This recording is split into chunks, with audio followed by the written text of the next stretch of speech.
waxaan ku faraxsanahay in Ilaahay qadaray inaad halkan nagula kulantaan anagoo shaqadii caadiga ahayd iyo dhismaha wadada magaalada ka soo gasha dhinaca Halaya ama bariga magaalada wadna wadadani waxay ka mid ahayd waxyaalaha wadooyinka ugu dhibta badan ee qofka reer Soomaaliland markuu wadanka intiisa kala ka yimaado bariga Soomaaliland markuu ka yimaado wadada uu ka soo galo magaalada Hargeysa magaaladana qofku sawirku ka qaadanaya waxa weeye wadadu ka soo galay wadadan waad ogeeyay xaaladeeda iyo duruufteedu siday ahayd qofku markuu soo socdo ee uu Halaya soo gaadho ee wadadii barbara corridor bartay ku egtahay uu gaadhigu ka soo dago ayuu qofka muwaadinka bilaabi jiray karaahiyo iyo inuu caasimadiisa naco annagu markii aanu meesha nimi mudnaanta koobaad bay noo ahayn labada wado ee magaalada laga soo galaa marka labada wado ee magaalada laga soo galaa ahmiyadda koobaad ay noo lahaayeen maanta waxa reer Somaliland iyo dadka ku nool caasimadda maanta u farxada in loo dhisay wadadii waxa iyaduna farxad labaada oo reer Somaliland iyo dadka caasimadda ku noolba ay ku faanayaan inay tahay cashuurtoodii looma dawarin looma bariyo tagin cid looma soo barin shilinkii cashuurta ay bixiyeen baa loogu dhisayaa oo waliba loogu dhisayaa wada la tayaa wadada barbara corridor hadaan tani kaba wanaagsaneyn ugu dhisayo dadka muwaadiniinta ee dalkan iyo magaaladan jecel waxa maanta qofka maanta shaqadan arkaa isagoo faraxsan oo seexanaya isagoo faraxsan oo soo toosaya maalmo marka shaqadan dhamaatana Ilaahay idinkii qofka reer Somaliland ee caasimadiisa imanaya wuxuu soo gali doonaa caasimadda isagoo oo faraxsan oo wax dhiba aan arkin mudnaanta koobaad mudnaanta labaad iyo mudnaanta saddexaad ba dawladda hoose Hargeysa waxa wadooyin ayaa waayo baahida magaalo in magaalada noqoto magaalo qurux badan ayaa abarta laga dhaqaaqayo mudnaanaha kale xagga dambe ka gali doonaan 4 iyo 5 ay noqon doonaan waad aragtaan tayada lagu dhisay waa aragtaan shaqada socotana waa aragtaan waxa bulshada reer Somaliland ay dhamaantood ka dharagsan yihiin wufuud caalami ah ka soo degto galbeedka Hargeysa kale oo wadamada Itoobiya ka yimaada haday noqoto dawladda dhexe federaalka Itoobiya iyo wufuud kala duwan oo deegaanka Soomaalida Itoobiya iyaguna garabkana way jijiyo kale ka yimaada dhamaantood waxa soo mari jireen wadada si jaban oo muddo dheer dayac u baahnayd in la dayactirana iyo la hagaajina u baahnayd waqt sidoo kale caasimadda waxa ka bilowday wadooyin tiro badan oo wadada October ay ka mid tahay iyo wadooyin kale dhaqaalaha inta leegeed markii la koodo fulisay inta soo wado macaashuurtii dawladda soo kaliya mise gacan kale oo xid ku jirta taageero ummadda Somaliland maanta faanku way u madax banaayeen waxay ku faanayaan inay cashuurtoodii wax ku dhisanayaan dhammaan wadooyin oo waliba ku dhisanayaan wadooyin tayo leh oo qiimo leh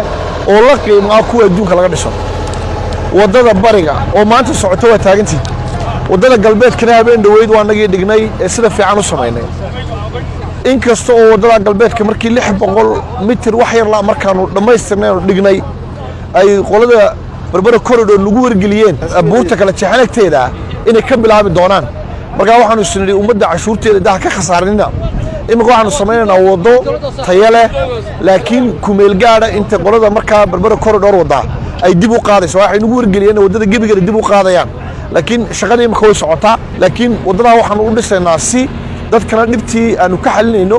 laakiin barbara corridor waxay qolada dhisaysaa waxay yiraahdeen wadada dib baan u qaadaynaa marka lacag aad u badan gelin mayno laakiin wado qurux badan oo lagu sugo inta ay qaadayaan ayaanu sameeynaa tan laakiin waxaan ugu dhameystiraynaa halbeegyadii caalamku ku eego wadooyinka tayada leh ayaa lagu dhisayaa si dhameystiran waa loo dhisayaa cashuurta ummadda lagu dhisayaa cid looma barin hay'ad lacag looma weydiin qaaraan cid looma maca kuwa kale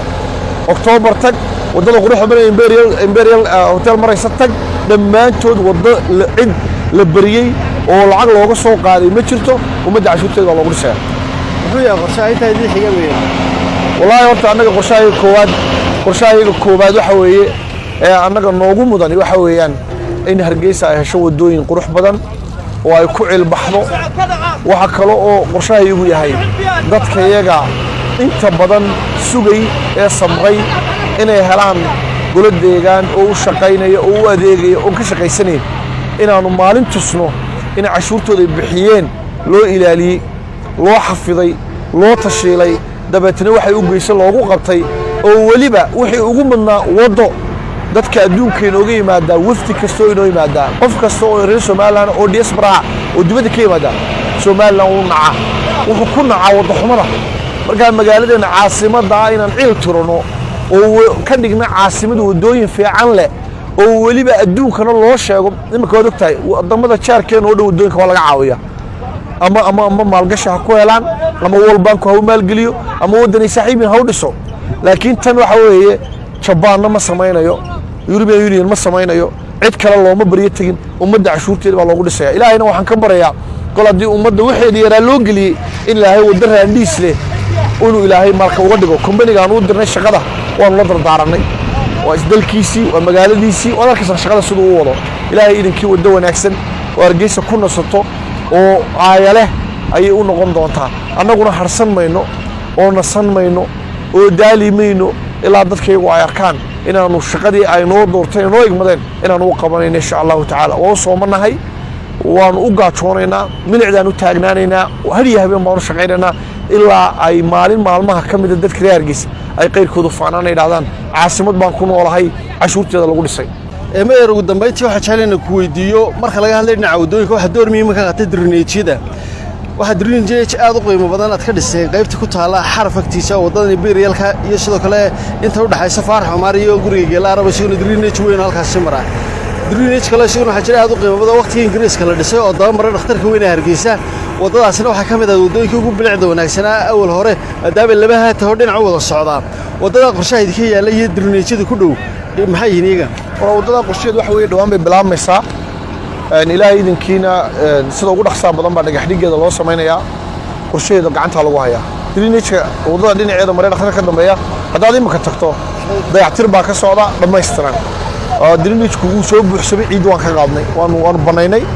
meelo ka googay meelina waan dayactir dhameystiran baa lagu sameeyaa drainage-ka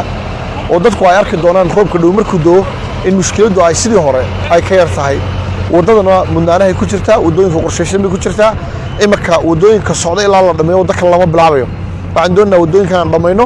xariga ka jarno kuwan markaan dhamayno dadka u sheegnay inay u dhamaadeen baan u guureynaa 5 wado kale marka dadaalku waxa weeye qeyriyada la furi maayo waa maalin kasta shaqo wado way soconaysaa imika matalan xil roobaad baa nagu soo foole wadooyinka waan dhamaynaa xilliga roobka shaqadii ka la sii qabanaya ciidi baa la sii dhigaya waa la sii garaacaya saa dhibic roobka markay u qaadana ugu yaraan 18 intii markaanu kharash wayno ayaa daamirka la saaraya marka wadadaasi ahmiyadeeda quruxda ay magaalada u leedahay ahmiyada dhaqaalaha magaalada u leeyahay waan ognahay qorshaha ay ku jirtaa wadooyinka marka dhamaadaan ayaa iyadan lagu